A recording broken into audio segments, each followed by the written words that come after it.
hear me now? Hi, hello again. My name is Dr. Tamsin Astor, and I am your Chief Habit Scientist. I help people exponentially improve their productivity by teaching them a few key habit shifts. And what I teach is so powerful that the entrepreneurs, parents, business owners, and small business professionals that I've worked with demonstrate massive changes in their personal and professional lives. I've personally experienced the deep pain of having no habits and prioritizing other needs before my own. I am the mother of a cancer survivor, so you can imagine what that looked like. This led me to Ayurveda, and I am now certified in Ayurveda, which is the 6,000-year-old Indian medical system, which prioritizes stabilizing your habits daily, your dinacharya. Combining that with my PhD in cognitive neuroscience, I am uniquely qualified to teach you about habits today. So today I'm going to share with you 3 steps to habit mastery. Change your habits, and you can change your life. And I will also share 2 bonus concepts which will help solidify this habit mastery. So let's dive in. What is a habit? The definition of a habit, according to the dictionary, is a settled or regular tendency or practice, especially one that is hard to give up. People, especially in the insurance and financial business, tend to talk about their habits in the negative, right? It's even inherent in the definition. This is because habits are hard to change. Habits are hard to change because of the way our brains work. Our brains are amazing. They're goal-achieving machines. So once we create a habit loop, our brains help us out by automating that loop, so we don't have to make a decision about it anymore. Over half of our daily actions are habits. Most of what we do every day is driven by habit. Habits constitute 90% of our self-care behavior, 56% of our daily actions, and half of what we do at work. Right? Crazy big numbers. That's why habits are so key. Did you know that we make 35,000 decisions every day? And because you're in the financial industry, you probably make 100,000 decisions a minute, maybe even a second, right? The question is, are these decisions good? Are you happy with your decisions? Are you happy with your outcomes? If not, do you want to know how to build a habit that will catapult you into the next height of your greatest success in business and help you become a member of MDRT, COT, TOT?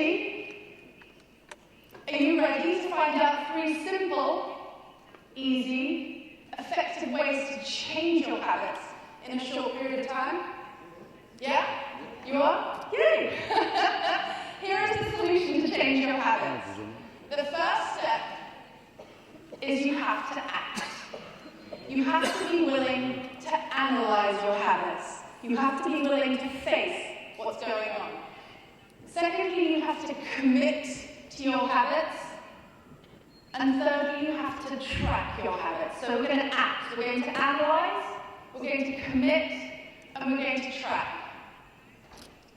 I like to think of habits as the microscope. What are you doing on a daily basis to keep your life and your business moving in the direction of your dreams?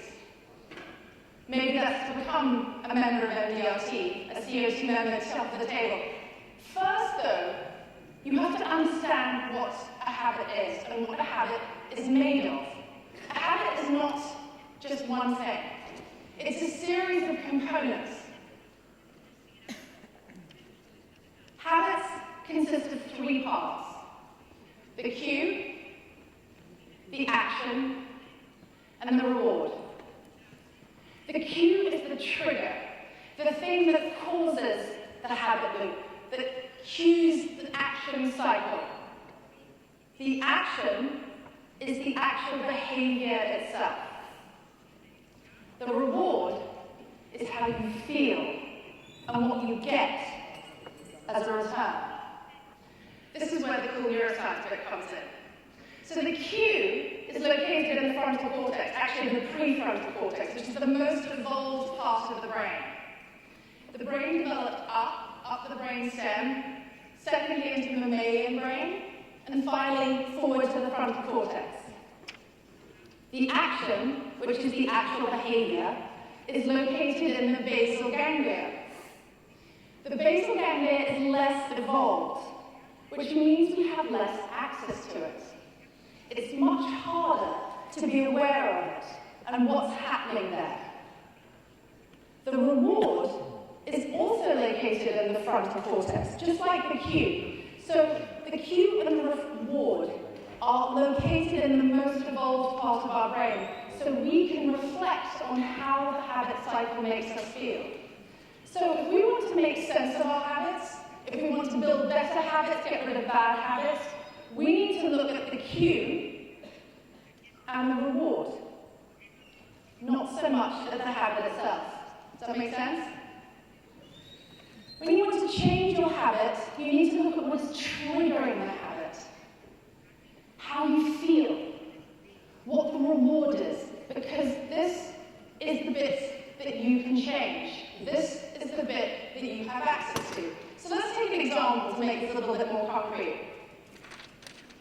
Perhaps you put on 5 kilograms, which I believe is about 12 pounds, but I'm not sure my math is exactly right. And you realize that every afternoon you've gone into a coffee shop and bought a slice of cake and a big frothy milky latte. So you notice, I need to take a break. The action, the habit, is the buying and eating of the cake. So the question is, what's cueing it and what's the reward? So this is where you need to play the habit scientist. Could the cue be that you're hungry? You haven't eaten a meal in 3 or 4 hours. Perhaps the cue is that you're bored. You just need to talk to somebody. And the reason you're going to the coffee shop is that you're just craving social contact. Perhaps the cue is that you're stiff. You need to move around. Your body's been sitting for 3 or 4 hours. So when you start looking at the cue and the reward, you can play your own habit scientist and start to make big changes in your own personal life. So a question you might ask yourself here, what can I do to make this more sticky? How do I connect my cue to my reward? So you guys are used to analyzing your financial spreadsheets, your mortgage statements, your 401ks, insurance policies, retirement packages. I want you to think about your behavior and apply the same analytical approach to what you're doing with your habits. What is cueing your behavior? What are you getting out of your behavior? Now, let's move to key number 2. Commit. Remember, ACT, A-C-T, commit. To master your habits, you need to commit. So it's February. How many of you in this room made a New Year's resolution? Raise your hand if you made a New Year's resolution. Keep your hand raised if you're still doing that resolution. All right, we have some hands coming down. Nice work. A lot of you kept with your resolution. So, interestingly, the statistics show that only 8% of people commit and follow through. That by February, 92% of people have quit their resolution. One of the reasons most people don't stick with their habits is that they don't commit for long enough. A famous quotation by Donald Hebb says, "What fires together, wires together." And what this means is that any 2 cells or systems of cells that are repeatedly active at the same time tend to become associated. so that the activity in one facilitates the activity in the other. So what does this mean to you? The more you do things together, the more strongly the habit loop is embedded. Practice makes the habit. You've probably heard that it takes about 30 days to create a new habit. Here's where this came from. NASA designed an experiment to determine the effects of spatial disorientation that astronauts experience in space. They wore convex goggles 24 hours a day, which flipped everything in their field of vision 180 degrees. Literally, it flipped their world completely upside down. On the 26th day of the experiment, one of the astronauts' worlds flipped the right way up.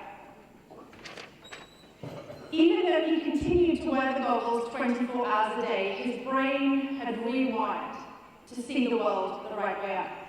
The rest of the participants' worlds flipped between 26 and 30 days. So after 30 days of this continuous stream of new information, the neural pathways rewired. So the scientists were curious. Did it have to be consecutive? Or could this effect just be brought about by doing 30 days, however, but not necessarily consecutive? So they repeated the experiment, and they divided the group into two. The second group took off their goggles at 15 days, and then put them back on again. Their brains didn't rewire. They still saw everything upside down.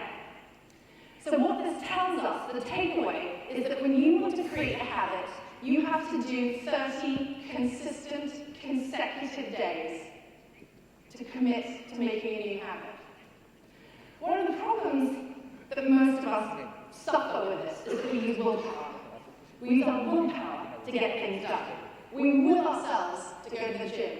We will ourselves to pick the salad and not the donut. We will ourselves to create client reports and do all of the things, that everybody's been talking about today, rather than creating systems to support the change, harnessing your brain's natural goal-achieving power.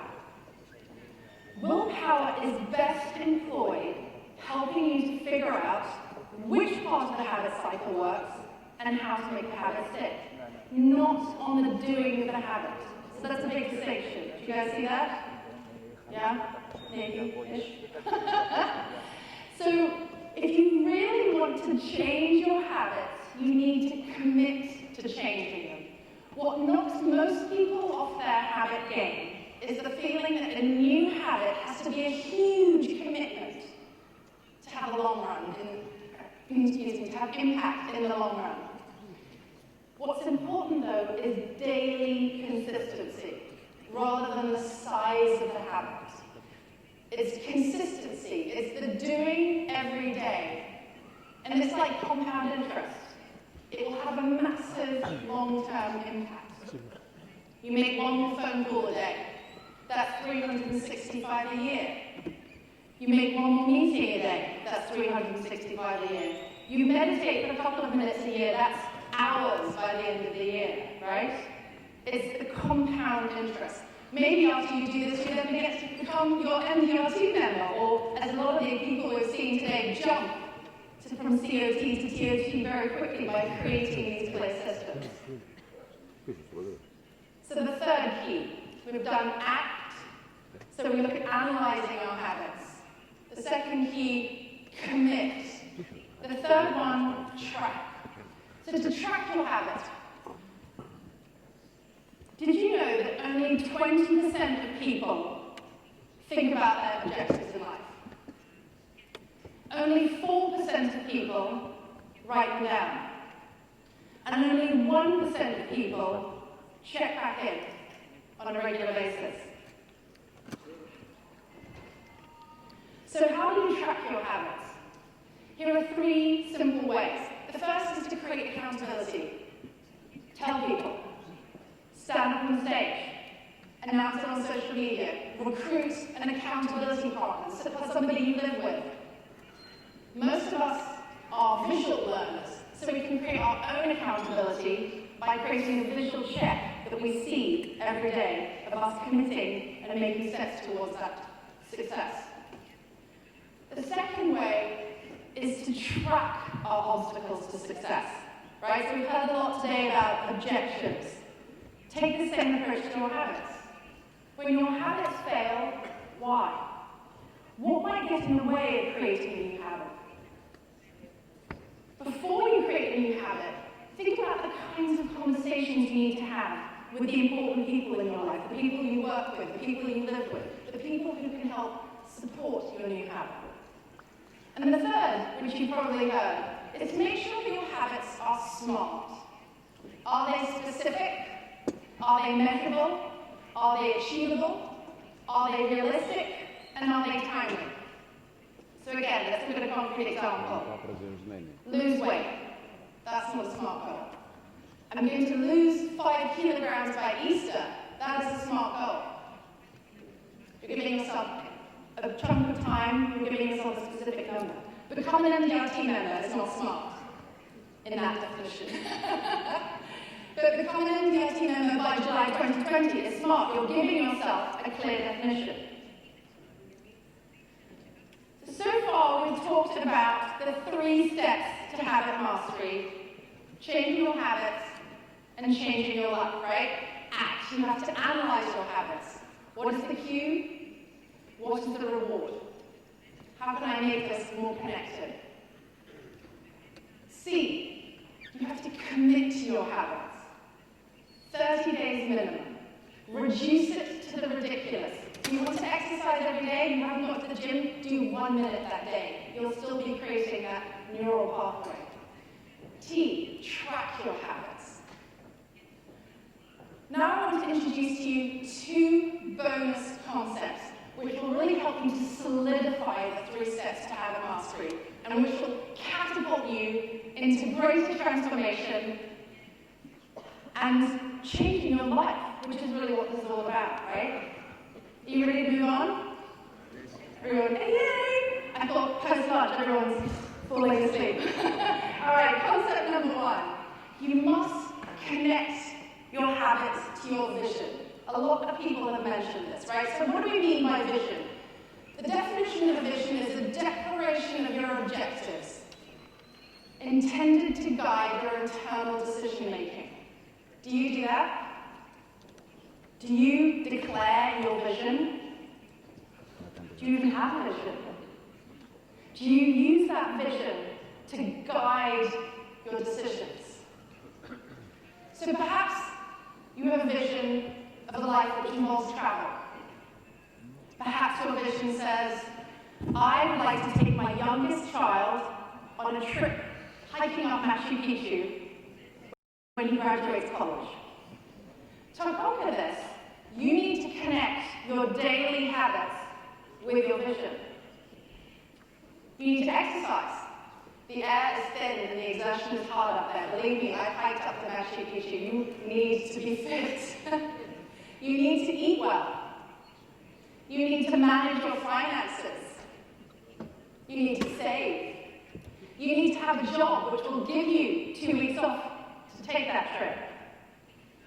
If you are sitting on the sofa, drinking tea, watching Netflix, eating donuts, maybe shopping online too, right? Because everybody does 5 things at once these days. You are not connecting your daily habits to your life vision. With my clients, I use lots of different tools to help them think about their vision. One is a yogic one, the Purusharta is your soul's aim, which includes pleasure. Another one is to write your obituary.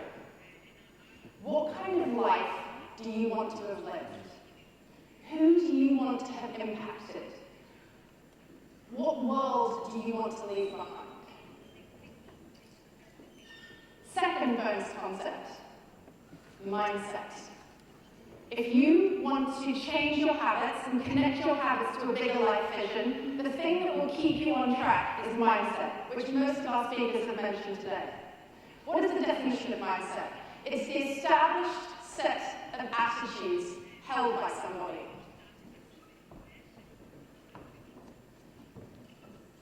So when you think about mindset, there are lots of different tools to build mindset. Here are 3 simple habits that you can employ today to build your mindset. The first is manage your negative self-talk. Notice how you talk to yourself. Ask yourself, would I say that to a friend? Is it true? Remember that you don't need to believe everything you think. You don't need to believe everything you think. The second, nurture your mind. Journal, therapy, meditation. Meditation is key. I teach all my clients to meditate. I even was teaching Sunny and Carol how to meditate. Walk in nature, connect with the earth, learn a new language. Treat your mind as a tool, like your body, that deserves time, that deserves attention, that deserves exercise. The third way to think about cultivating and strengthening your mindset is to pay attention to your relationships. Are the people you are surrounded by kind? Are they intelligent? Do they support you to grow? Or are they diminishing you? Are they pushing you into behaviors that don't keep you on track?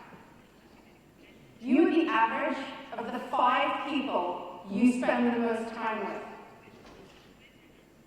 So who are you spending your time with? Are they living the life that you want to live? Do they have the business that you want? I always aim to be the least smart person in the room. So we often get derailed from our vision by our mindset, our relationship with ourselves, our relationship with others.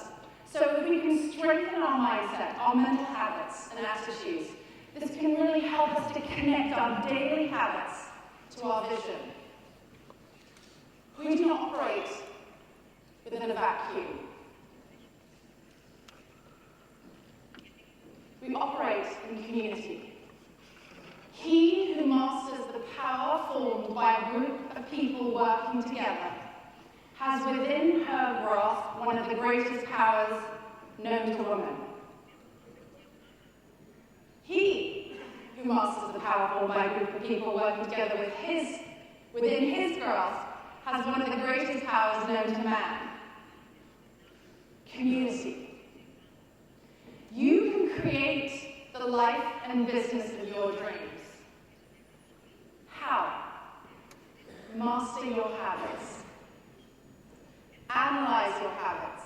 Commit to your habits. Track your habits. ACT. Remember that habits have 3 components: the cue, the action, and the reward. If you're going to master your habits, you need to be willing to slow down and analyze what works, what doesn't. You need to commit for at least 30 days. And you need to track the approach you're taking. What's working? What doesn't? None of you are afraid of a financial spreadsheet. Take this approach to your dreams. Take this approach to your life. Take this approach to the way you run your business.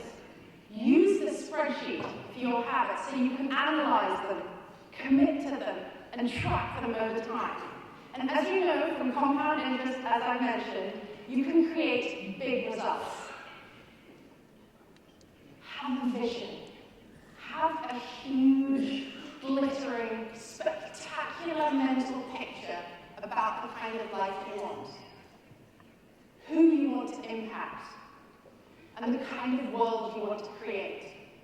So that when your habits seem boring and mundane, remember this big vision, and that will help you keep on track. Work on your mindset. Your mindset will help you to keep track. It'll help you keep on that pathway to the vision you have.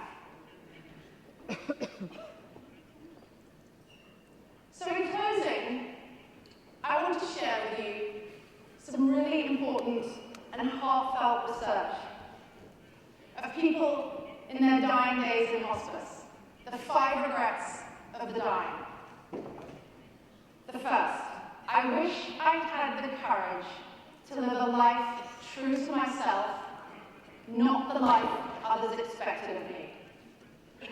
Second, I wish I hadn't worked so much. I bet this one resonates with you. I wish I had the courage to express my feelings. 4, I wish I stayed in touch with my friends. 5, I wish that I'd let myself be happier. All of these regrets can be mastered by making a choice today. A choice to master your habits. Because unless you believe in reincarnation and the extreme unlikelihood that you will come back in human form next time, this is your one shot at living the life of your dreams. Are you with me? Yes. Change your habits and you can change your life. I am on a mission to reduce the wasted part of the 35,000 decisions we make every day and replace them with effective habits. Will you join me? Thank you so much. I'm Dr. Tamsin, Astor, the Chief Habit Scientist.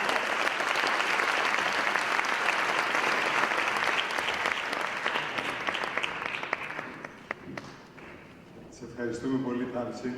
Thank you.